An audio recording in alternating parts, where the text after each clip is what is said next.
So, in case a question comes, you may easily expect irony, so that you are giving us instances of irony in Fathers of Nations.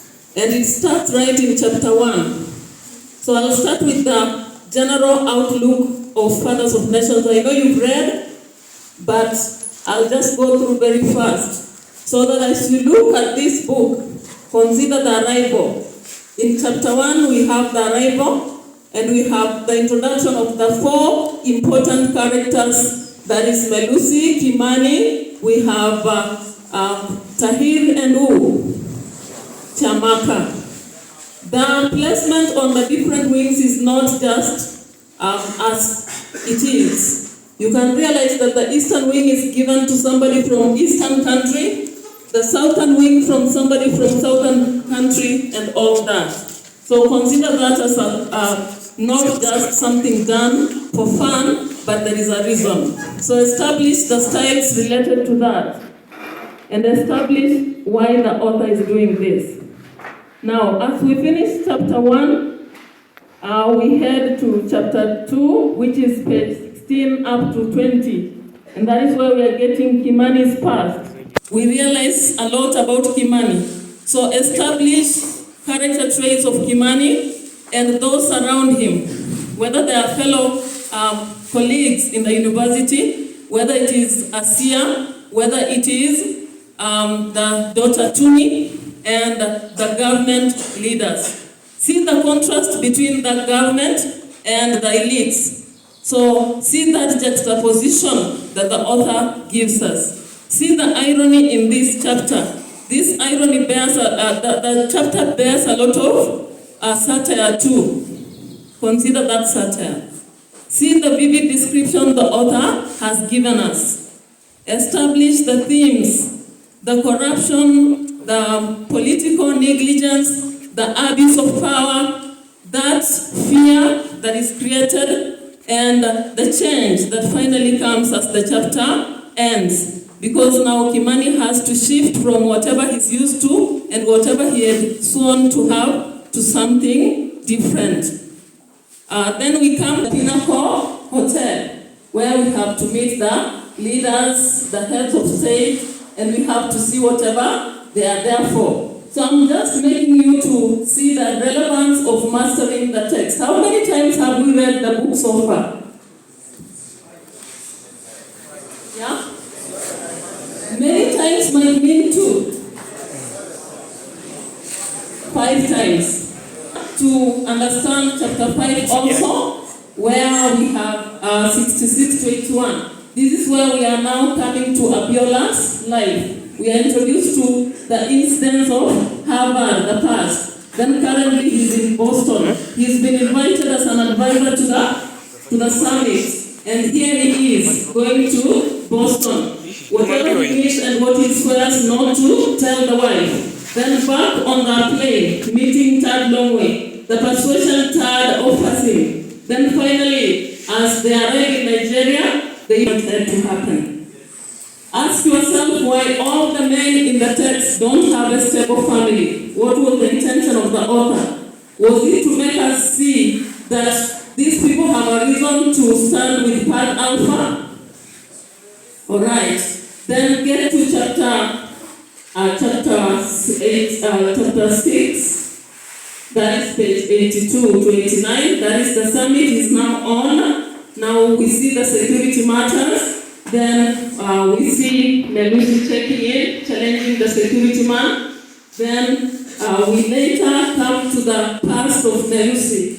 Remember the Chaminuka Hotel. See that you see the deprivation that has happened in this country, Zimbabwe. People can't afford meals.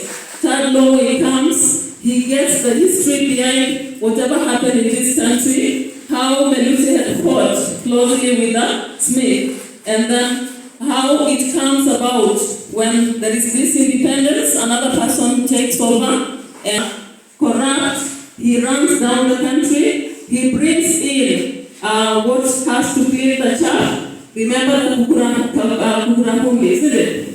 What is the role of Kukurahundi? Satire is here again. We have ironical situations here again. See the conversation. This is a novel. There's a lot of conversation going on as a style. So that dialogue, consider that.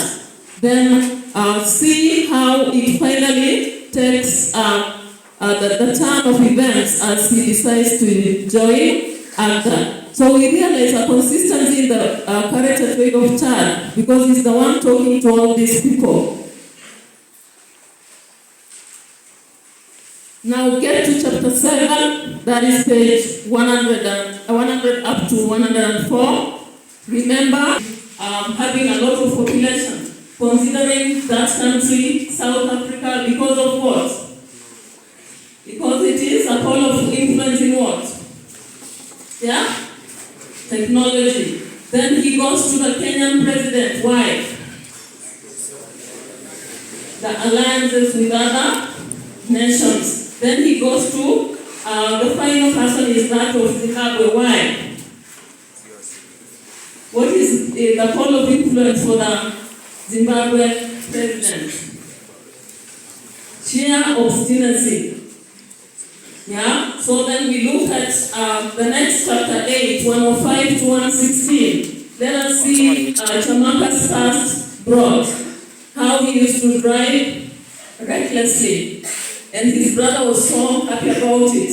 Then this time it comes out that there is this accident, he does not die, and therefore he becomes a pastor. But then he considers comparative preaching. And that comparative preaching, is it allowed? Why was he punished finally?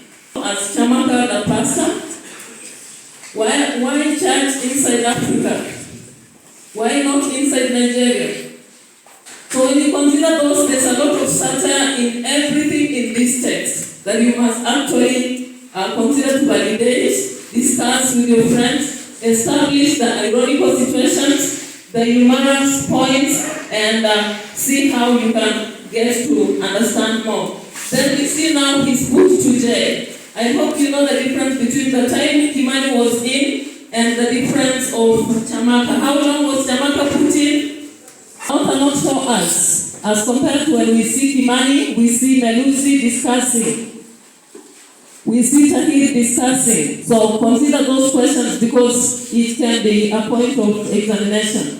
Chapter 8 takes us to chapter 9, 117 to 125. You can help me with that. So that is where we now meet weapons. Then he goes to University of Paris.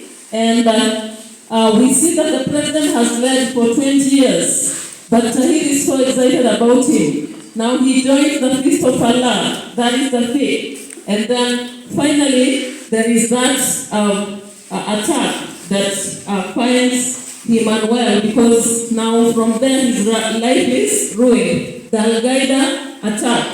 The president has to compensate. Then after that, whatever happens is wrong for him. It is sour for him because the company is closed down. There is nothing he can do about it. And this has been his dream all his life. So he ends up jobless. Then I wonder whether you go for a lady today and you expect them to say yes. Do you do so for the men in the house? You do so? So you attend this? Okay. In the text, the author tells us the African situation and the Libyan, that is the concept Tahir. Tahir did not interpret this well. And he ends up revenge pay him. There is a satire here, there is irony here. Consider that. He goes for the Hammurabic law. Eye for an eye and what? Does it help him? It doesn't. Because he ends in despair, he runs to Benghazi, he lives a lonely life. So why these four people? I think we've answered the question. They help to acquire the will and then make others get that will for change. And if you don't actually know what it means to suffer, then you cannot maybe possibly tell somebody how to get to that healing. So that's the reason the author picks on the four and brings them out to join ACTA and campaign for that change. Then we have chapter 10, the silent listener. Technology is brought there. So we get to see the GPS and how it works and how it gets information out there. We see the irony in the fact that at first the guy believed that which phone was safe. But what is happening here? So again, see the irony and the satire on the IT. You might think yourself with something, the handset, when it's not. So why need? Why is need brought in the question? Then we realize that in the next chapter 11, 141 to 149, we meet Chamaka hearing. There is that meeting with the guy and the hints on the rules. Do you know what the rules is? Do you know what the rules is in Fathers of Nations? Chapter 12, 150 to 164. We finally have the opener meeting, the anthem is sung, Mengiti takes over, and we have the speech by Zito. Then we have Chad and the group, the four, telling us why we have to go for Path Alpha. The other one tells us why we have Way Omega. Who stands for Way Omega here and why? Then we have arguments, and finally we have that test for Path Alpha, and the decision is made. So, chapter 12, 13, we get to secret meeting. Why the secret meeting? Why do you have Fiona, the journalist? Journalists are supposed to report on what's happening. Why does she have interest in this Path Alpha and Way Omega question? Then we end with chapter 14, the sweet victory, Path Alpha taking it.